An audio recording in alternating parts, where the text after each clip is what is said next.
shouting. The earth cracks wide open, swallowing you and your family whole. Just then, you awaken. Your brow drips in anguish. Tumbling down the stairs, your siblings place their hands over your ears, yet it is too late. Those were not dreams, they were reality. Mom on one side, dad on the other, divorced.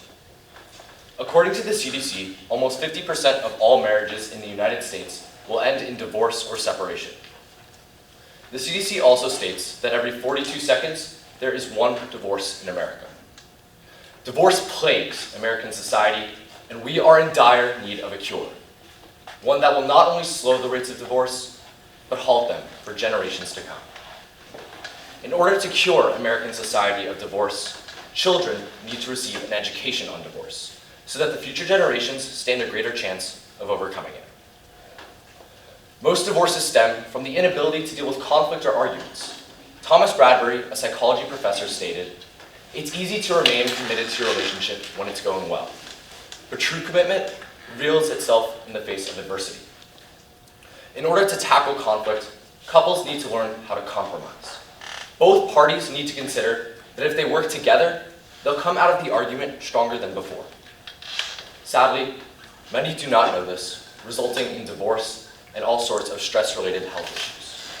In fact, a study recently published in the Journal of Men's Health confirms that divorced people, both men and women, suffer higher rates of mortality, depression, illness in general, and substance abuse than do married people. Divorce takes years of fighting, money, and lawsuits, so it's no wonder it causes immense amounts of stress. However, as terrible as divorce is for adults, it's far worse for kids. One main issue facing children of divorce is commuting. Commuting not only tires children, but also puts them in the middle of both their parents. Take my life, for example. For 11 years and counting, I've spent over 4,600 hours commuting between my parents' houses. No child should ever have to go through the stress of commuting between two separate worlds. In fact, the more a child is part of the parental conflict, the more confusion, frustration, and anger they're likely to experience. Divorce also greatly affects the minds of children. A study was held at NCSU, which evaluated children over a 10-year period in order to gain insight into the long-term effects of divorce.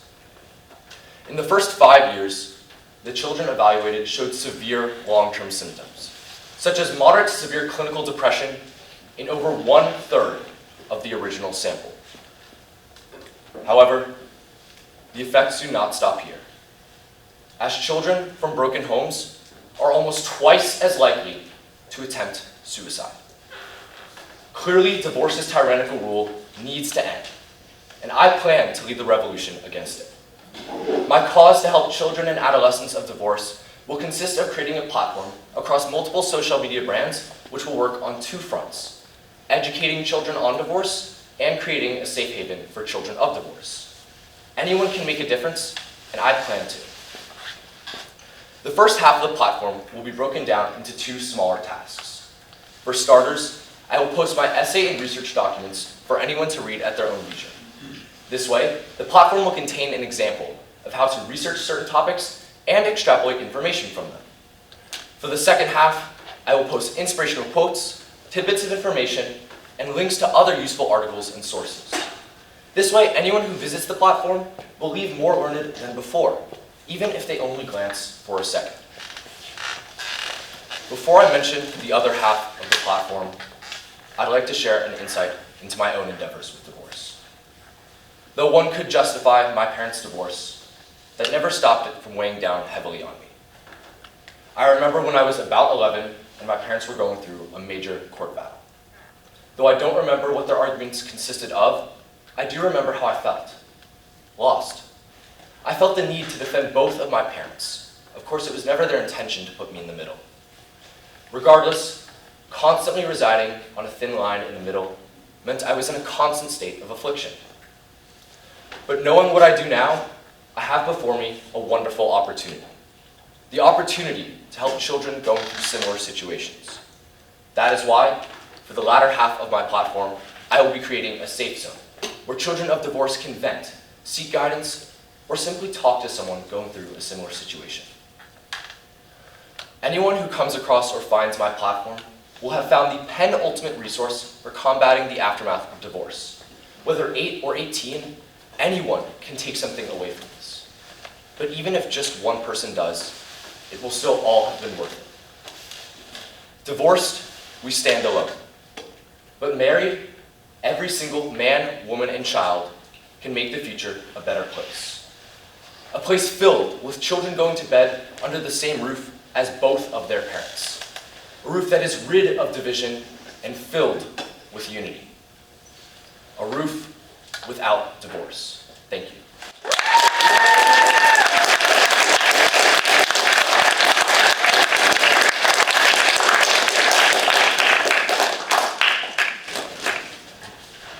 Oh, we already got it. Oh, haha. Before I take questions, these are all the links or titles that you can follow. I haven't begun posting a lot so far, but after Cause Fair today, I will begin putting out content and trying to help the community of those who deal with divorce and educate those who have not had to deal with that. Sivan? Do you still think that divorce should be an option in abusive relationships? Absolutely, of course. It didn't make it into the speech, but in my essay I talk about her last name was kept anonymous for her own safety, but her first name was Lena, and she was in an abusive marriage, and she was actually pregnant with a husband who was a drunk, and divorce was absolutely the best and only way for her to escape that. So I'm not at all advocating that everyone should get married or that marriage is the only option. Of course, divorce is a good reason to help even the kids in some cases. I'm more specifically talking about divorce where the parents don't necessarily consider all their options or they don't try everything they can first for the sake of their children. Thank you. Jemima? How do you think having these considerations in mind when entering into a marriage can help with these rates of divorce? That's a great question. Actually, in my essay, there have been studies that I've researched where either couples, before they get married, if they go through a program, I believe it decreases their chances of divorce by like 30%. And marriages in general, just from the education, even throughout while they're still married, they also greatly decrease the odds of divorce, and they have found to strengthen the bond between both parties and the couple, and overall they do a lot of help. Gabriella? Do you think going through a program before marriage, like you mentioned, should be made mandatory or like made like a law? I don't necessarily think we should force people. I think it'd be really difficult to enforce. I would think it'd be interesting or like a good option to maybe include in the process of getting a marriage license to maybe put some sort of a program in place so that, because a lot of people don't necessarily know the proper values of communication, compromise. So implementing that into the process of getting a marriage license would, I think, be a really great way to help mitigate that. Hannah? What is the safe zone going to look like? So that part won't exactly like be as present as the posting will be. I'm more hoping that that will come about through, some posts will be geared towards children of divorce. Some things will be links to places they can find, like certain hotlines or other platforms that are more geared to that, just because the technical layout of certain apps, such as, I guess, Instagram, don't really work in the way that I could create some sort of a platform for kids to just vent. However, I will be posting about ways they can contact me personally, other people they can contact, and organizations they can also contact to help them going through such a difficult time. Yes. So I think you said in your presentation about how sometimes it's hard to like explain to children of divorce like why their parents are getting divorced or whatever. So how do you think we can like kind of balance that with making sure that kids understand like what's going on so that they're not like confused or kind of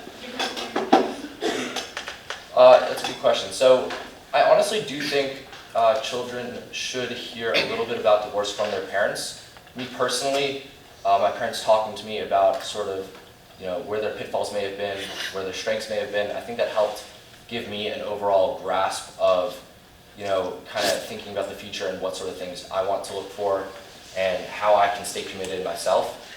In general, I think certain programs like these, like educating everyone, not even just children of divorce, is a great way for everyone to learn sort of the common values of committing to another person and sort of, the line is till death do us part, really committing to that line.